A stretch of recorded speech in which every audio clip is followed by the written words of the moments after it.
చందమామ కథ. గొడారివాని యుక్తి. పూర్వం ఒక రాజు ఉండేవాడు. ఆయన ముసలివాడైనా కూడా చిన్నపిల్లలకు మళ్ళీ ఏటా పుట్టినరోజు పండగ చేసుకోవటానికి సరదా పడేవాడు. ఆ రాజు తన 70వ పుట్టినరోజు నాడు పట్టణమంతా అతి అద్భుతంగా అపురూపంగా అలంకరించవలసింది అని ఆజ్ఞాపించాడు. ఆ వేళ రోజు మళ్ళీ ఎవ్వరూ శ్రమ పడకూడదని, అన్ని పనులు కట్టిపడేసి పండుగ రోజుకు మళ్ళీ హాయిగా నిశ్చింతగా గడపవలసిందని పట్టణంలో చాటింపు వేయించాడాయన. రాజు ఆజ్ఞ ప్రకారం ప్రజలంతా తమ తమ పనులన్నీ మానేసి ఆ రోజంతా వినోదంగా గడిపారు. కానీ వెంకన్న అనే ఒక గొడారివాడు మాత్రం తన పని మానలేదు. వాడు యథాప్రకారం చెప్పులు కుట్టుకుంటూ కనపడేటప్పటికీ రాజభటులు వాడిని లాక్కుపోయి రాజు ముందు పెట్టారు. ఎవరు వీడు, ఎందుకిలా తీసుకొచ్చారు అని అడిగాడు రాజు. అందుకు భటులు, మహాప్రభు, వీడు తమ ఆజ్ఞ ప్రకారం ఈ రోజున సెలవు తీసుకుని ఆనందించడానికి బదులు రోజుకి మళ్ళనే చెప్పులు కుట్టుకుంటూ కూర్చున్నాడు. ఏలిన వారి ఆజ్ఞ ధిక్కరించి నేరం చేశాడు కనుక పట్టుకు తీసుకొచ్చాము అన్నారు వాళ్ళు. అప్పుడు రాజు ఆ గొడారివాణ్ణి పిలిచి, ఏమిరా అబ్బి, తక్కిన వాళ్ళకి మళ్ళీ నువ్వు కూడా సెలవు తీసుకొని ఆనందించక పని పెట్టుకొని కూర్చున్నావు ఎంచేత అని అడిగాడు. మహాప్రభు, పని మానేస్తే ఈరోజు బొవ్వ ఎలా వస్తుంది?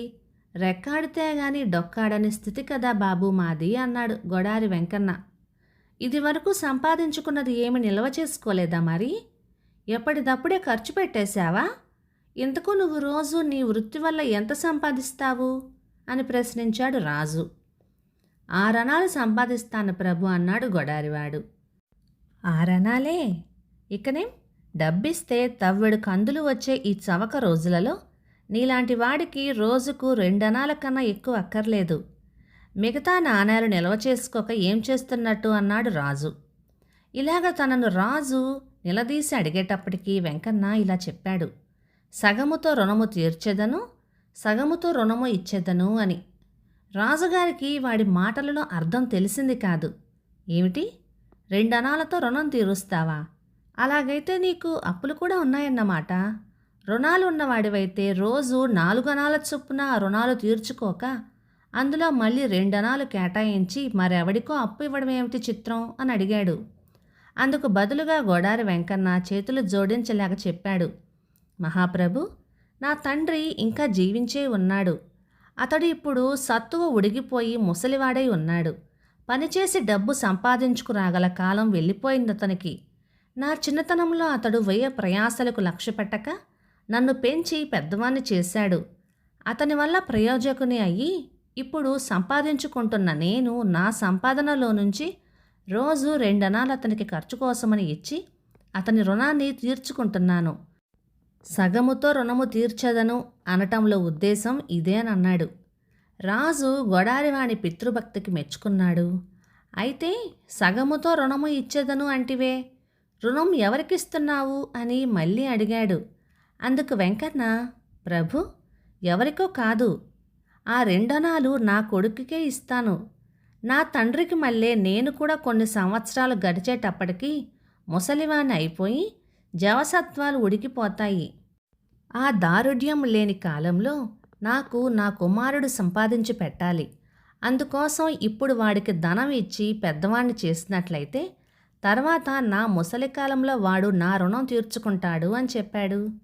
రాజు శబాష్ అని గొడారివాణ్ణి తెలివికి మెచ్చుకొని సగముతో రుణము తీర్చెదను, సగముతో రుణమునిచ్చెదను అంటూ అదే పనిగా పాడడం ప్రారంభించాడు. అప్పుడు ఆయనకు ఒక గమ్మత్తు చేద్దాం అనిపించింది. అబ్బాయి వెంకన్న, ఈ మాటల అర్థం ఎవరికి నువ్వు చెప్పకు. మా కొలువులో ఉండే ఉద్యోగస్తులందరినీ పిలిచి ఈ మాటల్ని ఒక పొడుపు కథలాగా ఇచ్చి వీటి అర్థమేమిటో చెప్పమంటాను, చూద్దాం ఏం జరుగుతుందో అన్నాడాయన. అందుకు వాడు, స్వామి, ఈ రహస్యాన్ని చాలా కాలం దాచమంటే నా వల్ల కాదు. తమరు ఏదైనా ఒక గడువు పెట్టినట్టయితే అంతవరకు ఎలాగనో ఒగ్గపట్టుకొని ఉంటాను అన్నాడు. అట్లా అయితే నువ్వు 100 మార్లు నా దర్శనం చేసే వరకు ఈ రహస్యాన్ని బయట పెట్టకు అని ఆజ్ఞాపించాడు రాజు. గొడారివాడు సరేనని ఒప్పుకొని వెళ్ళిపోయాడు. రాజు వెంటనే సభ చేసి మంత్రి, సేనాధిపతి, కొత్తవాళ్ళు మొదలైన ఉద్యోగులు రావటంతోనే సగముతో రుణము తీర్చెదను, సగముతో రుణము నిచ్చెదను అని చదివి ఈ పొడుపు కథకు అర్థమేమిటో చెప్పుకొని చూద్దామన్నాడు. వాళ్ళల్లో ఒక్కరు కూడా చెప్పలేక ఒకళ్ళ మొక్కలు ఒకరు చూసుకోవటం మొదలెట్టారు. ఓస్, ఇంతేనా మీ తెలివి అని రాజుగారు వేలాకోలం చేసేటప్పటికి మంత్రి లేచి, ప్రభు, ఈ రాత్రి గడువు ఇప్పించండి, రేపు చెప్తాను అన్నాడు. సరే అని ఒప్పుకొని రాజుగారు ఆ రోజుకి సభ చాలించారు. రాజుగారికి ఈ రోజున ఈ పొడుపు కథను ఎవడో వచ్చి చెప్పి ఉండాలి. రాజు వద్దకు ఎవరెవరు వచ్చారు ఈవేళ అని ఆలోచించాడు మంత్రి. వాకబు చేయగా గొడారివాడు వచ్చి వెళ్ళినట్లుగా వాణ్ణి రాజుగారు శిక్షిస్తారనుకుంటే అలా శిక్షించటానికి బదులుగా వాడితో ఆయన ఏవేవో చాలాసేపు మాట్లాడి పంపేసినట్లుగా తెలిసింది. మంత్రి తక్షణమే గొడారి వెంకన్న వద్దకు వెళ్ళి, ఏం వెంకన్న, ఈ పొడుపు కథను ఈ రోజున రాజుగారికి ఎవరు నేర్పారో దాచక నిజం చెప్పు అని దబాయించాడు. నేనే బాబు అన్నాడు వెంకన్న. దీని అర్థం ఏమిటో చెప్పు, నీవు ఏమి కోరుకుంటే అది ఇస్తాను అని వాగ్దానం చేశాడు మంత్రి. అట్లా అయితే 100 వరహాలు ఇప్పించండి, ఏదో మీ పేరు చెప్పుకొని నేను నా బిడ్డలు కాసిన గంజినీళ్లు తాగుతాము అన్నాడు వెంకన్న. వెంకన్న కోరిన ప్రకారం మంత్రి 100 వరహాలు ఇచ్చి వేగిరి పెట్టేసరికి వాడు ఒక్కొక్క నాణెమే పరిశీలిస్తూ లెక్క పెట్టుకొని 100 ఉన్నాయని లెక్క తేలిన తర్వాత ఆ మాటల అర్థం కాస్త మంత్రికి చెప్పేశాడు. మర్నాడు సభలో మంత్రి బడాయిగా లేచి పొడుపు కథ అర్థం చెప్పేశాడు. మంత్రి తెలివికి అందరూ మెచ్చుకున్నారు, కానీ రాజుకు మాత్రం చాలా కోపం వచ్చింది. తక్షణమే గొడారి వాణ్ణి లాక్కు రమ్మని భటులకు ఆజ్ఞాపించాడు. వాడు రావటంతోనే, ఏమిరా వెంకన్న, నువ్వేనా ఈ రహస్యం మంత్రికి వెల్లడి చేసింది అని గద్దించి అడిగాడు. చిత్తం మహాప్రభు అన్నాడు వినయంగా వెంకన్న. నా దర్శనం 100 మార్లు చేసి గాని రహస్యం వెల్లడి చెయ్యనని ఒప్పుకొని ఇలా చేశావేమిటి అని గర్జించాడు రాజావారు. మహాప్రభు, 100 మార్లు మీ దర్శనం చేసిన తర్వాతనే మంత్రిగారికి ఈ రహస్యం చెప్పాను. ఇందుకు మంత్రిగారే సాక్ష్యం అని వారి ఎదుటనే నేను 100 వరహాల మీద ఉన్న మీ బొమ్మను దర్శనం చేసుకొని ఆ తర్వాతనే వారికి రహస్యం చెప్పాను అని బదులు చెప్పాడు. ఈ మాటలు వినేటప్పటికీ రాజుగారి కోపమంతా మాయమైపోయింది. భలే వాడివిరా వెంకన్న, నీ తెలివికి మంత్రి ఇచ్చిన 100 వరహాలు చాలవు, ఇంకో 100 వరహాలు నేను ఇస్తున్నాను, పట్టుకెళ్ళు అంటూ రాజుగారు స్వయంగా బహుమానం ఇచ్చి వాణ్ణి పంపించేశారు. కథ సమాప్తం.